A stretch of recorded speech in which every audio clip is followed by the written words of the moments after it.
سراويت بالصقنا بكله جنبارات خبار كان كاب اف ناي راس دميرا زبال ناي جبوتن ناي ارترا ጉዳይ the only agenda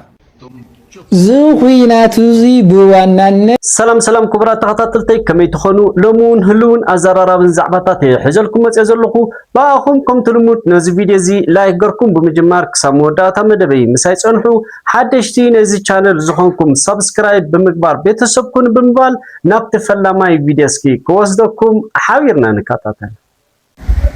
زحقس زينا ناي امريكا فيزا تفقيدو ناي امريكا فيزا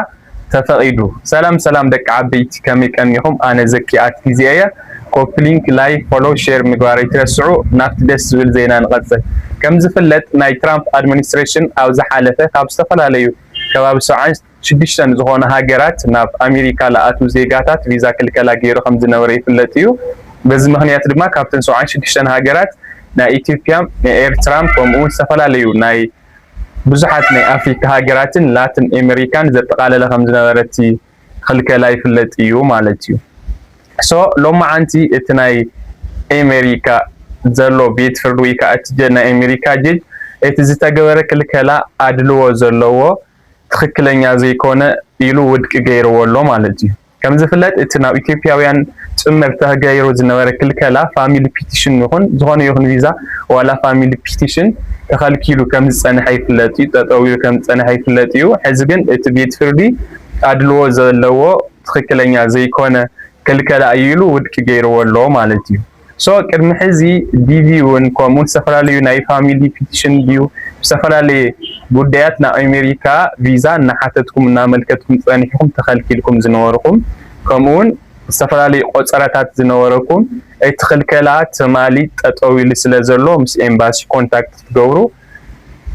كحبركم اللي دك عبيتي كوبلينك شير لايك مغبار ايترسعو يغني لي اوكي بتعمي دس زبل زيناي مخنياتو ترام كابزديب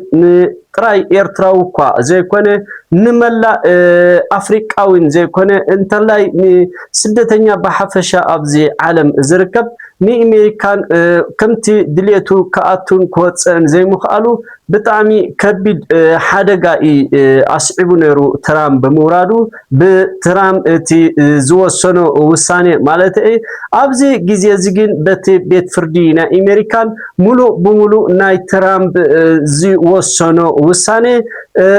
ودك غيرول يزبحال زلو كابزن العلي زحقوس نجر دمايلن مخنياتو بفلاي ايرتراويان اب اديس ابابا زركبو بفيزا مالت منالبات زخونه سب خال منالبات تراي فيزا تراي سلاز ترفوم ويني امريكان كغشو بيتسب كريلوم سان فيزا دوزبولو يمسلو يخون زبزحه انا خمس ترد انغن ولا انت لاي اتوم ايرتراويان سدتنياتات ام عسكر زنبورو بسنك ترام ممصو دويلوم زنبورو ابزي غزيزي بيت فردي ناي امريكان ودق بمغبارو اتوساني كابز زحقوس ነገር የለን ብዙخونه ንመላ ስደተኛ ማለቲ እንኳ حقوسكم خبل زخل كبرات ተኸታተልቲ እዚ خبرنا ናብ ዝቅፅል ቪዲዮ ኮስደኩም ኩልኹ ኣብዚ ግዜ እዚ ሃይለ ደደቢት ብዛዕባ ቀይሕ ባሕሪ ይዛረበሎ ንሱ እንታይ ዝብል ኣብቲ ምክክር ኢትዮጵያ ገርሞ ዝነበሩ ኣብ ፓርላማ ማለቲ ንሱ እንታይ ዝብል ኒ ኤርትራ لك توم 60% وي 7% እኳ ሀገር አይምልከታኒ ወይ ቀይሕ ባህሪናትና ይዝብሉ እንተነበሩ ኣብቲ ቀረባ መዓልታት ግን ሙሉእ በሙሉእ 100% ማለቲ ኤርትራ ሀገር አይኮነትን ብምባል አዝዲቆሞ ይዝብል ዘሎ ብዙኾነ እስኪ ናብትኒ ሃይለ ቪዲዮ ክወስደኩም ክቡራት ተኸታተልቲ ሓቢርና ንከታተል ናይ ኤርትራ ጉዳይ the only agenda abna yigl Facebook yeltife بعتاويت agenda 100% ዝጸደቀት 100% ኢድ ብልጭ አخوص خلو 70 70 ገለን 20 ገለን 60 ገለን 30 ገለን እንዳኾነ ቢድ ከይድ ከሎ እታ بعتاويت agenda 100% በቶም 4000 ተዋሳእቲ دراما سلزغون 100% زصدقت ኤርትራ ትባሃል ሃገር የላን ቀይሕ ባሕሪ ናይ ኢትዮጵያ ሰሜናዊ ወሰኒቱ እያ እዚሁ ኣብ ዝኾነ ይኹን መድረኽ ሽንጠይ ገቲረ ክከራኸረሉ ዝኽእል ድምፂ ኣለኒ ኣብ ዝኾነ ይኹን መድረኽ ሽንጠይ ገቲረ ክከራኸረሉ ዝኽእል ድምፂ ኣለኒ 100% ካብ ዝፀደቓ ንኣብነት እዚ ክብል ከለኹ 100% ካብ ዝፀደቓ ሓንቲ እያ ንሳ እያ ብሕታዊት ካሊእ የለን ኣብነት ናይ ዓንቀጽ 39 70 እዩ ስለዚ እኹል ተባሂሉ እዩ 70 እንድሕር በፂሑስ ይተሓዝ ተባሂሉ ስለተፃሓፈፍቱ ጋይዲንግ ዶክመንት ሒዞሞ ናይ ዓንቀጽ 105 64 እዩ 60 ይቀየር ባህሊ 40 ይቅየርን ኢሎም ኦሮሞ እውን ኣለዎ እዚዩ ተወሰነ بوانا ግን ሶማሊ እዮም ላዒሎም ንኹሉ ግን ናበይ ወሲዶሞ ኣፍቶም ተሳተፍቲ እንድሕር ስምምዕ ዘይተወፂሑ ናበይ ዝውሰድ ኤክስፐርት ዝበሃሉ ኣለዉ እሶም ተዘይተስማዕሚዖም ናይ ክልላት ተወከልቲ ተባሂሎም ናይ ብልፅግና እዮም ኩሎም ናይ ክልላት ተወከልቲ ተባሂሎም ብልፅግና ክዓለ ብላዕሊ ፈራድ ብልፅግና እዩ ከምኡ ገይሮም እዮም ወሲዶሞ ስለዚ ብምሉኦም ቶም ኣጀንዳ ናይ ባዕሎም ጎደሎ ማለት ቁፅሪ ሙሉእ ኣይኮነን 100% ዝፀደቐት ኤርትራ ትባሃል ሃገር የላን ኤርትራ ኣካል ኢትዮጵያ እያ ቀይሕ ባሕሪ ከዓ ሰሜናዊ ዶብ ናይ ኢትዮጵያ እዩ ዝብል እዚሁ ሓያል ቀውሲ ፈጢሩሉ እቲ ቀውሲ ናብ ምንታይ በፂሕ ይመስለኩም በቃ ግደፍዎ እቲ ጉዳይ ግደፍዎ ብቀደሙ ንስኹም መማኸርቲ እምበር ባዕሉ ኣትዩ ኣብይ ኣሕመድ ብዝሓለፈ ዝበሎም በዓል ሽመልስ ኣብዲሳ እውን ኣትዮም ዝበልዎ ተልእኮ ናቱ ስለ ዝወስዱ ዘለዉ ቀደሙ ንስኹም መማኸርቲ እምበር ፈረድቲ ወሰንቲ ኣይኮንኩምን ምክክር እዩ ክንመኻኸር እምበር ዝውስን ፓርላማ እዩ ናይ ብልፅግና ፓርላማ ማለት እዩ ክውስኖ እዩ ተባሂሉ ሓቢሮሞም ድሓር በሉም ወድሓን ሓደ ወርሒ ተቐሚጥና ኢና ኣበልና ሃውና ክንከይድ ኢሎም ትሕቶ ናብ ናይ ኣበል ቀይሮሞ ትማለ ብናይ ግሊ ፌስቡክ ይለጥፈልኩም እዩ ትሕቶ ናይ ኣበል ሕቶ ኮይንከ እዚ ኩሉ ምክክር ንገብር ኣለና ካሊእ ንገብር ነንባዕላ ተባሊዓ ኣጀንዳ ሒዛ እንድያ ክትከድ ብርግፅ እንታይ ዝብል ኣጀንዳ ኣምፅኦም ኣለዉ ኩሎም ኣብ ኣተሳተፉ ከይዶም ክገብርዎን ዝግብኦም ኢንተሊጀንስ ክከታተል እዩ ብርግፅ ኢንሳ እውን እዩ ተኣይዲ ሂብዎም መን ካበይ ከም ዝመፀ ሕድሕዶም ኣብቲ ዓድፍታ ዝኸድዋ ተኸታታሊ ክገብርሎም ኮኑ እዮም ዕብይ ዝበለ ኦኬ خبرات ተኸታተልተይ ናይ ሃይለ ከምዚ ክትሰምዕዎ ዝፀናሕኩም ሃይለ መዓስ እዚ ጥራይሉ ማለቲ ኣብቲ ፓርላማዊን ንተሃገር ንሱ ድሕሪ ምግምጣሉ ንዓና ዝመስልን ወይ ዘረባና ክሰምዕ ዝኽእልን ኢና ሓላፊ ንገብር ወይ ሓላፊ ንመርፅ ኢሎም ዝብል መዓስ ዝጥራይ ኣብ ናይ ትግራይ ውን ሓሊፉ እንታይ ዝብል ኣብቲ ፓርላማ ዝተቃወመ ኣብ ናይ ሻሂ ግዜ ኣብ ናይ ዕርፍቲ ማለት ምስ ወፁ እንታይ ትደሊ ኣይትረብሽ ኣብዚ ተደሊኻ ገዛ ክትወሃብ ገንዘብ ምስትደሊ ድማ ገንዘብ ክትወሃብ ኢኻ ስለዚ ኣብዚ ንመንግስቲ ተቃውሞ ኣይተስምዕ ኢሎሞ ዝብል ዘሎ ብዙኾነ እስኪ ናብቲ ናይ መወዳእታ ቪድዮ ናይ ሃይለ ክወስደኩም ሕጂ ውን ምሳይ ፅንሕ ሰብ ዝበሃል ድሓን ዝኾነ ኢምፓክት ክፈጥር ይኽእል እዩ ዋላ እውን ዝበልናዮ ዘይክሰሚዕ ይኽእል ተባሃለ ከዓ ስልጣን ክወሃብ እዩ ዘረባ እንተ ጌርካ ዘቕረብካዮ ሓሳብ ንትናቶም ዝፀባእ መሲሉ እንተተራእዩ ኣብ ናይ ሻሂ ዕረፍቲ ውፅእ ምስበልካ እንታይ ኢኻ ትደሊ መሬት ዲኻ ትደሊ ስልጣን ዲኻ ትደሊ ይብሉኻ እዚ እውን መርትዖ ድምፂ ኣለኒ መሬት ዲኻ ትደሊ ስልጣን ዲኻ ትደሊ ስልካ ዘይትጥቀም ሕዚ ከምኡ ዝብል ሰብ ይሰዱልካ ከምዚ ገይሮምስ ናይ ብሓቂ ድዮም ሓዊ ተኣጒዱላ ዘሎ ዓዲ ብውሽጥን ብደገን ሓዊ ተኣጒዱላ ዘሎ ዓዲ ከምኡ ገይሮም ክመርሕዋ ድዮም ናይ ብሓቂ ድልየቶም ክፍፅሙ ድዮም ዝኽእሉ ዘለዉ ነቲ ሓዊ ከባርዕዎ እንተዘይኮይኖም ከመይ ገይሮም እዮም እዚ ክንገብር ኢና ኢሎም ዝኽእሉ ዘለዉ ናይ ብሓቂ ዝገርም ኮይኑ ይረኺበዮ ማለት እዩ ስለዚ አዲስ አበባ ተዓጉድ ዝኒሄ ሓዊ ዝኒሄ ቀውስ ነዚ ይመስል እዚኣ ሓንቲ ቅንጭብ ዝበለት እየ ዘቕርበልኩም ዘሎ ገና ክንከዶ ኢና ሕዚ ሙሉእ መረዳእታ እውን ረኺብና ስለ ዘለና ካሊእ ናይ መደናገር ሃለውለው ጀሚሮም ኣለዉ ናይ ስግኣቶም መግለፂ ናይ መደናገር ሃለውለው ዝብሎ ናይ ብልጽግና መግለጽ ጭንቂ ምስ አሜሪካ ስትራቴጂካዊ ምትእስሳር ጌርና ኣለና ስምምዕነት ተፈራሪምና ኣለና ይብል ምስ አሜሪካ ናይ ስትራቴጂካዊ ምትእስሳር ስምምዕነት ተፈራሪምና ተሾመ ገመቹ ዝበሃል ምሩኽ ናይ ወደግ ምሩኽ እዩ ናይ ህወሓት ምሩኽ እዩ ምሩኽ ጀነራል ተሾመ ገመቹ ዝበሃል ናይ ህወሓት ምሩኽ ጀነራል መሪሕዎ ዝኸደ ጉጅለ አሜሪካ ኣትዩ ምስ ናይ አሜሪካ መከላኸሊ ሚኒስትር ምኽክር ገይሩ እቲ ምኽክር ናይ መከላኸልን ድሕነትን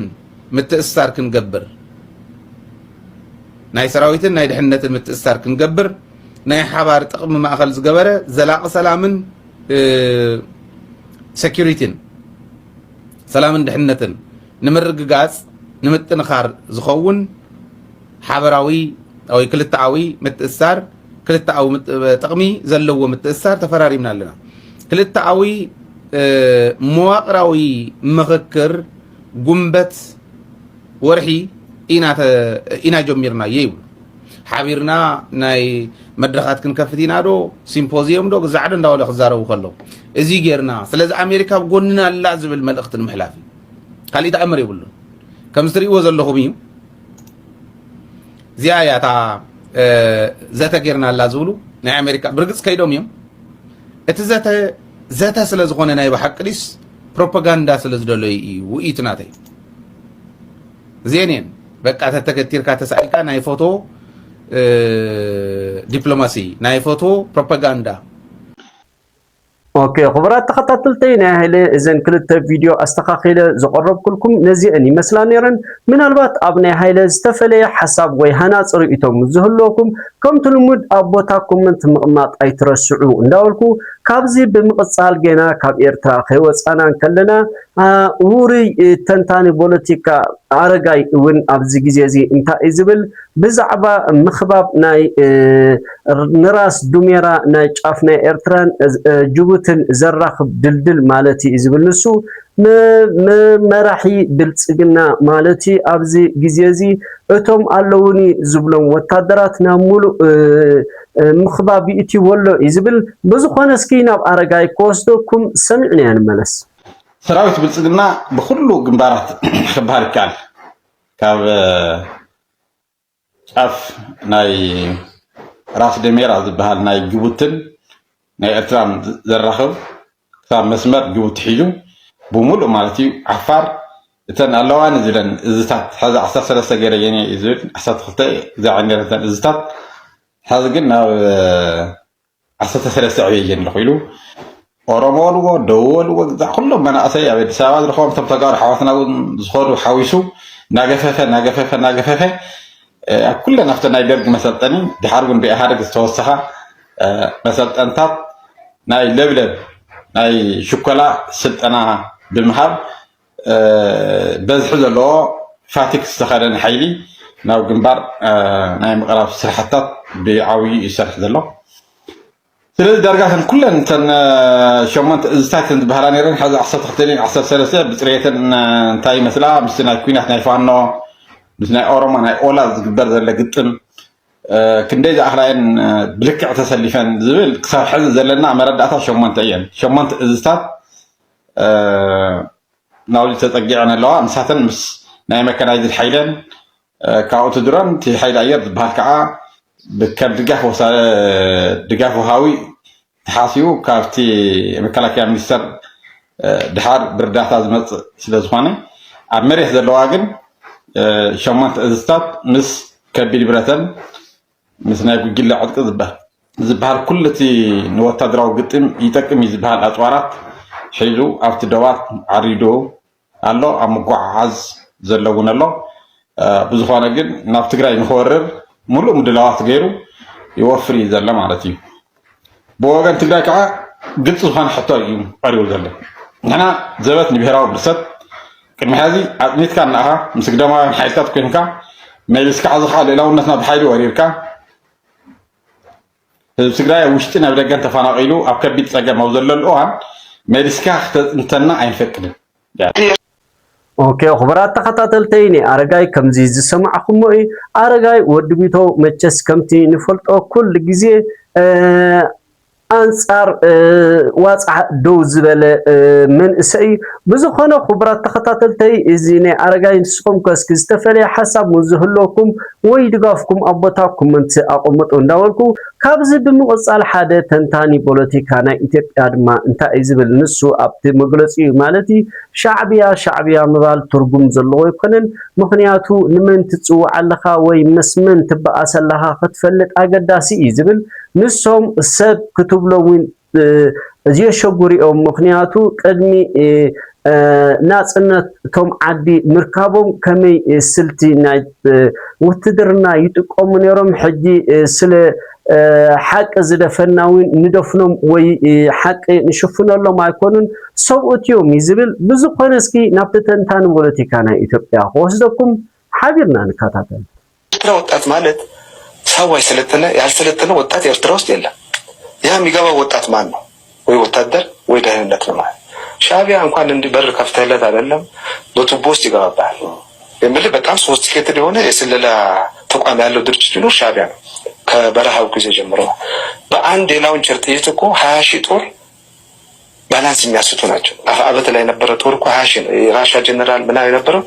ያን ጦርነት ግን ያበላሹት በአንድ አርቢጂ ነው። በአንድ ላውንቸር አንድ ዙ23 አቃጠሉ። ያ ሁሉ ታንክ ያ ሁሉ መድፍ ገደል ውስጥ ተቀርቅሮ ቀረ። ጦርነት አበላሽ ስንትና ስንት ኪሎ ሜትር በቱቦ ውስጥ ገብቶ ነው ሰንበል ላይ የነበሩትን 35 አውሮፕላን ያቃጠሉት። ያ ስለላ ውጤት ነው። እና ያን ሻዕቢያ በ2010 እነሱ ሻዕቢያን 20 ዓመት ያዙት ፕላን አለ። ሻዕቢያን ዘግቶ ኤርትራን ዘግቶ ወይ ሰላም ወይ ጦርነት የሌለበት አድርገው በቃ በዘር ደረጃ ለማጥፋት ነበር ያሰቡት። ሻዕቢያ ኤርትራን ነው ገቡ አገራቸው ብሎ ደብረጽዮን ነው የጋበዛቸው። ያን ያ ሁሉ ወታደር ያ ሁሉ ስለላ ገብቶ ነው ቶክስ ሲነሳ ያ ምን ያደርግ እንደነበረ እዛ ያለውን የትግራይ ህዝብ ጠይቅ ይችላል። አስቀድሞ ያስገቡት ጦሩን ራሳቸው ጋብዘው ነው። ሁለተኛ ሚሳኤል ተተኩሶባቸዋል እኮ ሚሳኤል ተኩሶ የጋበዘው ህወሓት እኮ ነው። ምንድነው ማድረግ አለበት? እንደ አንድ ሉዓላዊት ሀገር እኛ ሱዳን በተተኩስበት ዝም ልንል ነው ወይ ኬንያ በተተኩስበት ዝም ልንል ነው? እንዴት ነው? በቀኝን ሲመታ ግራህን ስጥ የሚል እኮ ህግ የለም እኮ መንግስት የለም። አንድ እሱ ሁለት እሱ ነው። ሶስተኛ ያ ድንበር የሚጠብቀውን የነበረ ሰራዊት ተመቷል። ማን ድንበር ይጠብቅልናል? እንደም ኤርትራኖች ቁጥሮች ናቸው። እንደ እኛ 20 ዓመት እንደበደልናቸው በደል እንደ ቂም ይዘው ቢፈጽሙ ትግራይ ውስጥ በዘር ማጥፋት ይችላል ነበር። ግን ይሄውን የሚያወሩት ያለ ጄኖሳይድ አካሄዱ እንዲያደርጉ የሚለው በሙሉ ውሸት ነው። እኔ ትግራይ ውስጥ ነበርኩ። አክሱም ላይ ማን ምን እንዳደረገ አውቃለሁ። ዳጋ ሐሙስ ላይ ምን እንዳደረገ ኤርትራ ምን እንደሰሩ ምን እንዳደረጉ አንድ ባንድ አውቃለሁ። እስቲ አክሱም ምንድነው? አሁን እዚህ ላይ መናገር አልፈልግም። ግን ያ የአክሱምን ግፍ ያነሱት ግን ህወሓት ራሳቸው ናቸው። ተኩሱን የጀመሩት ራሳቸው ናቸው። ባጭሩ ነው የምነግርሃለሁ። ብዙ እንደርታ እኮ መጥተው ነበር ኤርትራኖች፣ ራያ መጥተው ነበር። ለምን እንደዛ አላደረጉም? በጣም አሁን እዚህ ላይ ማናገረውን ነገር ነው የተናገሩት። ምን ያህል ፍቅራቸውን እንዳሳዩ፣ ምን ያህል ወንድማማቾች እንደሆን በትንሽ በማይረቡ ወረበላዎች የኤርትራና የትግራይ ህዝብ አይለያይም ነው ያሉ። ራያ ውስጥ የተናገሩት ቲፒኤልኤፍ አይናገረውም እነሱ ቲፒኤልኤፍ ለመበታተን፣ እነዚህ ግን ወንድም እንደሆን እህት እንደሆን አንድ ህዝብ እንደሆን ነው ራያና እንደርታ ውስጥ መጥተው የተናገሩት። ሌላ ጋር ለምን እንደዛ አይሉም? ለምን አልተባለም? ያልተሰራ ስራ ለምን እንናገራለን? እኔ እኮ እዛ ነበርኩ። የሻዕቢያ ፕሮፓጋንዳ ነው በቃ። እነዚህ አንድ ቲፒኤልኤፎች ማለት ምቀኛ ማለት ናቸው። ምቀኞች ናቸው፣ ቀናተኞች ምቀኞች ናቸው። እና አሁን የኤርትራ ጦር ገባ ምን ገባ ለህልውናው ሲል ይገባል። እኛም እኮ ኤርትራ ብትተኩስብን እንገባለን። እንዲያውም እንደ ኤርትራ ላይ በተሰራው ግፍ በኢትዮጵያ ኤርትራ ላይ በሰራችው ግፍ ኤርትራኖች አልተበቀሉ። በጣም ጥሩ በጣም ዲሲፕሊን የሆነ ሰራዊት ላይ ያያዝናለች። ኦኬ خبرات ተኸታተልቲ እዚ خبرنا ናብ ዝቅፅል ቪድዮ ከወስደኩም ከለኹ መቸስ ክንፈ ልክዕ ከምቲ ቄል ወይስ ንፈልጦ አብረክሸው ቀሪቢው ዝትንትን ፖለቲከኛ ናይ ትግራይ ንሱ ኣብዚ ግዜ ዝድማ እንታይ ዝብል ስለምንታይ እዮም ንሓንቲ ዓዲ ደይኮነትና እንዘላ ሞኸ አንሳ ትግራይ ትበሃል ኣነ ከም ዝርድኦ ዘለኹ ግን ተቃውምቲ ኢና ዝብሉ ዘለዉ ዝኾነ ነገር ምዝህልወካ ወይ ዝኾነ ምዘይ ትሰማማዕ ተሓፊርካ ኣብ ሓቢርካ ኣብ ሓደ ጣውላ ኮፍ ኢልካ ደኣምበር ተፈላሊኻ ዝፍታሕ ሽግር የለኒ ዝብል መዓስ ንሱ ጥራይሉ እዚ ኩናት እዚ ፈቲኹም ጸሊእኹም ንህዝቢ ትግራይ ንምጽናት ስለዝኾነ ሓቢርና ምዘይንቃለስ ከም ህዝቢ ዓነውቲ ኢና ዝብል ብዙኾነ እስኪ ናብ ክንፈ ክወስደኩም ሓቢርና ንከታተል ዝኹይናት እዚ ብዋናነት ካብ ብልጽግና ተወጊሱ ኣብ ልዕሊ ህዝቢ ትግራይ ዝፍጸም እዩ ስለዚ ዝውዚኒ ኩናት ብቁሉዕ ናብ ልዕሊ ህዝቢ ትግራይ ዝተኣወጀ ኩናት እዩ ስለዚ ትግራዋይ ዝኾነ ኣብ ትግራይ ሕቶ እንተሃልይዎ ኣብ ትግራይ ናይ መሪሕነት ሕቶ እንተሃልይዎ እቲ ናይ መሪሕነት ሕቶ ዝዕረየሉ ዝቕየረሉ ኣወዳድባ ዝቕየረሉ እናገበረ ንህልውኑ ግን ክቃለስ ክኽእል ኣለዎ ተዘይ ኮይኑ እዚ ኩናት እዚ እናተየ ይኾነን ማለት ብልጽግና አንጻር ምን እዩ ዝወቅዕ ዘሎ አንጻር ህወሓት አንጻር መንግስት ትግራይ አንጻር ሰራዊት ትግራይ ኣይኮነን አንጻር ትግራዋይ እዩ ስለዚ አውዚ ዝኾኑ ሓይልታት ስለዝደለዩ ዝዋጉ ንብልጽግና ስለዘይደለዩ ዘይዋግኡ ጌርካ ምስኣሉ እውን ጌጋ እዩ ትቢ ትግራይ ገጽ ዘሎ ብመሰረቱ ብትግራይ ገጽ ዘሎ ናይ ፖለቲካ ሕማቅ ንወሎ ካልኦት ንወሎ ናይ መሪሕነት ውድቀት ንወሎ ሲ ተመኡኒው ሃለው ኣይሃለው ብልጽግና አንጻር ህላዊ ህዝቢ ትግራይ እዩ ዝንቀሳቀስ ስለዚ እንድሕረዚ እምነት ሃሊካ ንህላዊ ኸኢኻ ትቃለስ እምበር ንመንድኾን ዝብል ኣይኮነን ምክንያቱም ክልቲኦም ሓይልታት ናብ ቃልሲ ኣትየሙስ ኣብ ማእኸል ህዝቢ ትግራይ ብኹናት ምክንያት ኣይኮነን ዝጉዳእ ዘሎ ግልጽ እኮ እዩ ክልተ ሓይልታት ናብ ውግእ ካኣትው ከለዉ ህዝቢ ታይ ክፍጸም ይኽእል እዩ ናይ ኩናት ገበን ክፍጸም ይኽእል እዩ ህዝቢ ግዳይ ክኾን ይኽእል እዩ ዝብል ወግዕ ኣሎ ኩሉ ግዜ ዝኾነ ዓለም እዚ ኣብ ክልተ ሓይልታት እንተኾይኑ ኣብ ክልተ መንግስታት እንተኾይኑ ኣብ ክልተ ናይ ፖለቲካ ውዳበታት እንተኾይኑ ነገ ንኣብነት ናይ 17 ዓመት ብረታዊ ቃልሲ ሕወሓት ነይሩ ምስ ደርጊ ቃለስ ነይሩ ስለዚ ኣብዚ ቦታ እዚ ርዳእታ ሓልፉ ምግቢ ከምዚ ይበሉ ይባል ነይሩ ካብ ብልጽግና ብዝሐሸ መንገዲ እውን ደርጊ ርዳእታ እቲ መድሓኒት እቲ ካልእ ይገብር ነይሩ ሕዚ ኣብ መንጎ ሕወሓትን ኣብ መንጎ ብልጽግናን ኣይኮነን ኩናት ሕዚ ኣብ መንጎ ሰራዊት ትግራይን ኣብ መንጎ ናይ ኢትዮጵያ ሰራዊትን ኣይኮነን ኩናት ሕዚ ብልጽግና ዝበሃል ሓይሊ ዕጡቕ ሓይሊ ጨፍጫፍ ሓይሊ ኣብ ልዕሊ ህዝቢ ትግራይ ናይ ጽንተት ኣዋጅ ኣውጁ እዚ ፖለቲካ መልክዕ ክትሕዞ ምሽሙ ናን ግዛዕ ምዛዕ ኣየድል ብልጽግና ህዝቢ ትግራይ ከጥፊእ ይመጸሉ ስለዚ ህዝቢ ትግራይ ዘለዎ መማረፂ ወይ ተቃሊሱ ይድሕን ወይ ብብልጽግና ይጠፍ ምክንያቱም ሎማዓንቲ ለይቲ መራሕቲ ሕወሓት ኩሎም ሞይቶም ተዛሓድሩ ብልጽግና ትግራይ ኣትዩ ምጭፍጫፍን ሰማ ካብ ምቅታሉን መሬት ካብ ምቁራሱን ዓዲ ካብ ምሻጡን ትግራይ ካብ ምብታኑን ዓዲ ይውዕልን ምክንያቱም ንሕወሓት እውን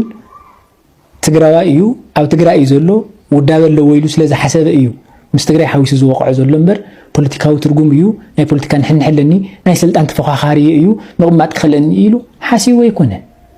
ምክንያቱም ካብ ትግራይ ናይ ስልጣን ሕቶ ይኹን ናይ ህልውና ሕቶ ናብ ዝኾነ ብሄር ሕቶ ይቀረበን ብስሩ እውን ከምኡ ክገብር እየ መሬት እንዳመተኮርር እየ ህዝቢ ከጥፍእ እየ ዝብል ሰራዊት ይኹን ህዝቢ ይኹን መንግስቲ ይኹን ውዳበ ይኹን የለን ኣብ ትግራይ ስለዚ ብልጽግናን ሕወሓትን ዝገብሩ ኩናት ጌጋ ብልጽግና ኣብ ልዕሊ ህዝቢ ትግራይ ዝገብሩ ኩናት እዩ ተሓቅሱ ብልጽግና ሲ ኣብ ልዕሊ ሕወሓት ዘይኮነስ ኣብ ልዕሊ ህዝቢ ትግራይ ኩናት ከፊቱ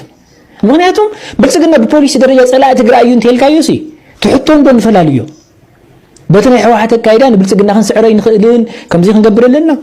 እዚ ኣይከራኸሩ ዘጨቃጭቁ እውን ይኮነን እሱ ንኽመጽእ እውን ምቅላስ ይከኣል ነገር ግን እሱ ንኽመጽእ እናተቃለስካ ንብልጽግና ተቃለሶ ተዘየለ ግን ብልጽግና ዝኾኑ ኣካላትን ይዋጉ ኣለዉ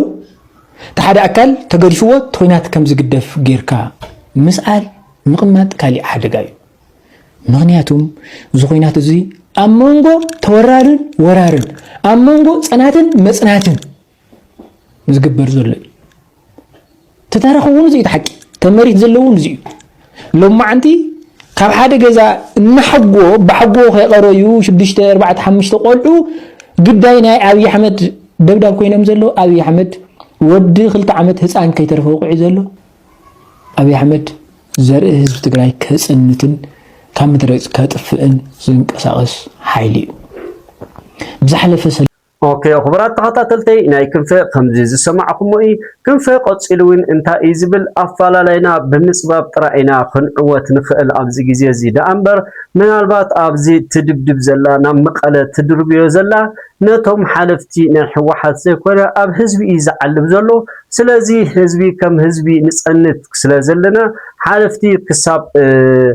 توكرو من البات حلفتي وي مين حساب غيرو حساب زي زتقع زلو نحزب تግራይ متقع ስለዝኾነ እቶም ኣብ ባንዳታት ኮይንኩም ኣብ አዲስ አበባ ተገልግሉ ዘለኹም ምስለ ህዝብኩም ሕሰዊ ዝብል ብዙኾነ እስኪ ናብ ክንፈ ወስደኩም ሓቢርና ንከታተል ለስተዓመት አይሰማዩ አይመሬቱ ትግርኛ ስለስተዛረበ ጥራይ ተው ትግራይ ዘለሞ ንግደፉ ኣብ ኢትዮጵያ ውሽጢ ናይ ሁሉ አይነት ግዳይ ኮይኑ ዝነበረ በፖሊስ ደረጃ ተጋሩ ከጥፊ እንቀሳቀስ ዝነበረ ኃይሊ ስለዘለዩ ዛ ኃይሉ እዚ ድማ ሕዝውን እንተኾነ ንዑኡ ዝመስሉ ተጋሩ ናቱ ድሌት ዝፍጽሙ ተጋሩ ናብ ቀድሚት ኣምጽኡ ይዝንቀሳቀስ ዘሎ ስለዚህ ኣብዚ ባዕሉ ቲ ክፍጠር ዘለዎ ቲ ታሪኽ ባዕሉ ሲ ክንጥንቀቀለና ማለት እዞዚ ንኹይናት أمانغو أبيين دبرتينن أمانغو حوحاتن بلصقنا غيركا نختسئل مدلاي نبلصقنا قدوسن بلصقنا ناي صنتت أكل كم زي يكونن بوليتيكاو غونص خم زلوو غيركا نمسألة تبر حقتي وزي دما خم تغارو يزتفنا وزي دما ناس تግራይ حدغايو تحقو نسو أيكونن تግራዋይ فحفح خبل توديو خيقالس نايلون حدغا خيقتم يزغبر نياتو زلعلو وش تግራይ زلعلو حتوتاتسي نتناي صنتت بوليسي زرامد مشفن خول يولو مغنياتو أبي ناي تقراوي صلائي مخانو بعلي بتقبار ببروباغاندا زرق زلو أكال سلزغنة نزيو نيو لعلي شدش عمت أو كيندا تدريو حزبنا كسأنتن يتسو خفرسن تفردو نعو نيو أو تحت خبان عسوان تقيرو أم معرف تقراي زلو حزبنا ناو تقراي كي يشقر ناب سمين معراب كي يشقر أب سمين معراب زلو تقراوي ناب معراب تقراي كي يشقر تقراوي كابوتا نابوتا خيين كساقس كلاش نديرو زحلو زلو أكالي زوزي زنهي أكالسي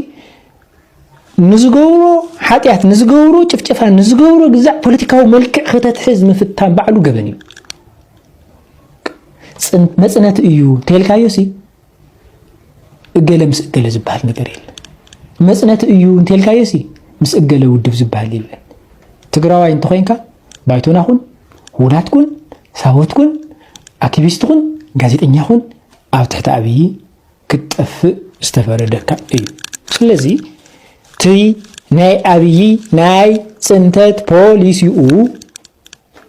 سول قال خاخيخا زخون نجر مغبار ايدلن ابي توم تارجت وقعو يلوم زغلص مولو معت بركت زبلسب قطعو እና ገለጸ ዝዋዓለ እሱም ኮይ ተጋገይ ናይ ابي ታርጌት አይዲ ህዝቡ ኮይ ናይ ابي ታርጌት ህዝብ እዩ ህዝብ ጽናቲ ፖሊሲዩ ስለዚህ አብልዕ ህዝብ ይውድቁ ثم تحشغر لما بعل مسيهم هو ابي احمد نهزب ጨፍጭፍ ይል ስለዚህ ታይለው ተሳኸዐ ጨፍጨፍ ከም ተኻይደ ታርጌት ተወقع اوكي خبرات تخططلتي ابناي كنف اذن كلت فيديو منالبات استفلي حسب نزهلوكم حجوين انبتاكم انت اقمطوا انداولكو خبرات تخططلتي انا لما انت فيديو نزي زراهم مسل نيرو تماهركم انت زناقعهم كنتكونوا تسفى ناغوركو صباح بخالي فيديو كساب نراقب سسنا ينعكم لايت انترتينمنت